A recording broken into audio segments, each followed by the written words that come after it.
January 2026. A classified military operation unfolds in the dead of night. The target? Not a terrorist compound, not a weapons facility, but the presidential palace of a sovereign nation.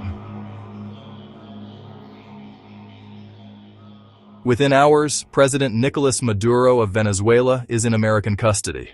The world wakes up to a new reality. But here's what nobody's talking about. This wasn't the endgame.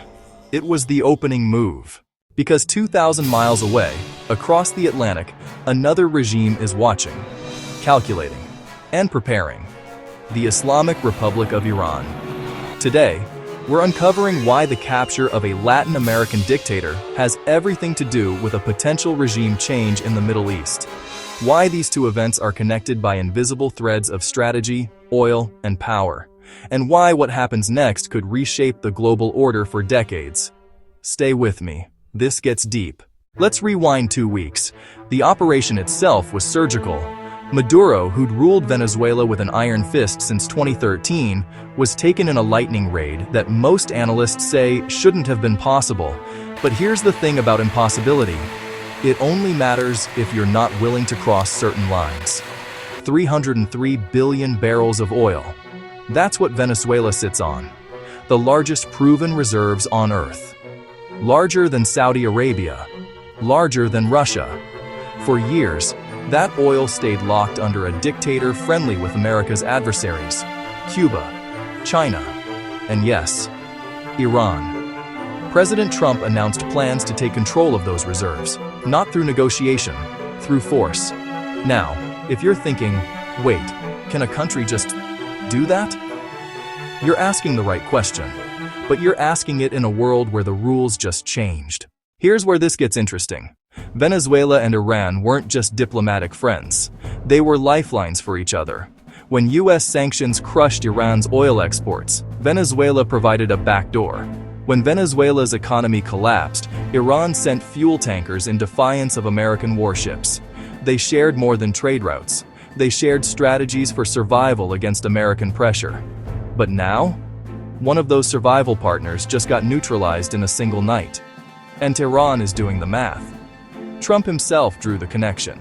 He compared the Maduro operation to his 2020 strike that killed Iranian General Qasem Soleimani. Same calculus. Same willingness to strike. The message is unmistakable. No regime is untouchable. No palace is safe. But there's something else happening. Something that makes this moment unprecedented. Right now, as we speak, Iran is burning. Protests have erupted in all 31 provinces. Not small demonstrations. Mass uprisings. Some reports claim that the government has killed thousands trying to suppress them. It's not working. The currency has collapsed. The economy is in freefall. The government's legitimacy is hanging by a thread. This isn't 2009 or 2017 or 2022, when previous protest waves eventually fizzled. Analysts are saying something different this time.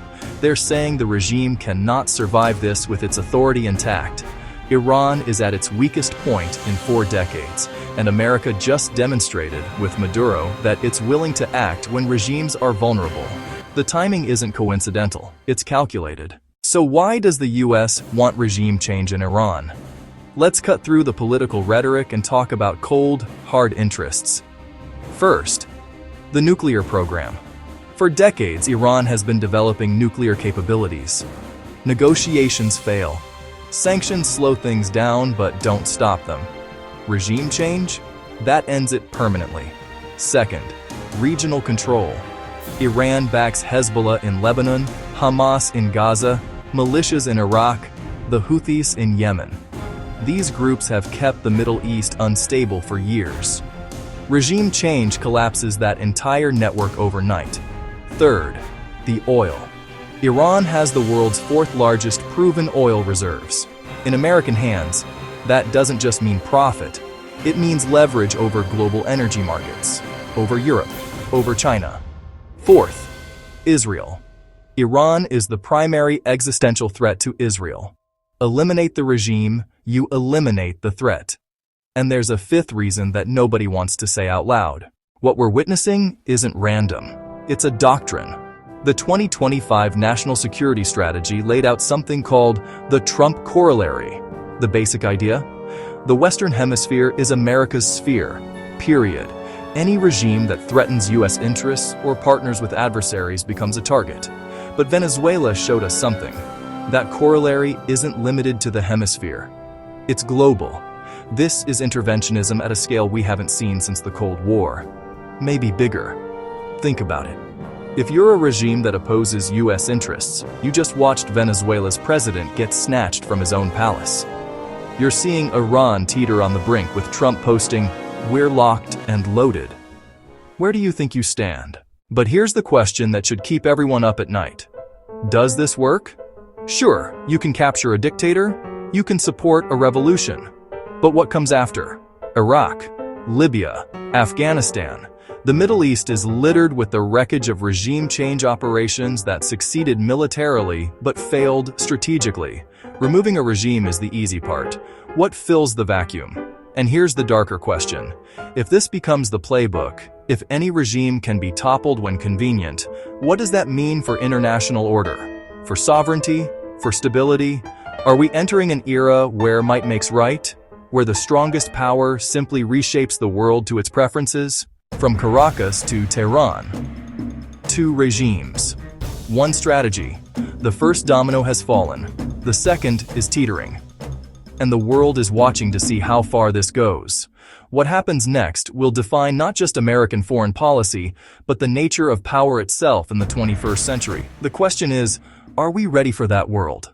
Like and subscribe for more geopolitical deep dives. What do you think? Justified intervention or dangerous precedent? Drop your thoughts in the comments. See you in the next one.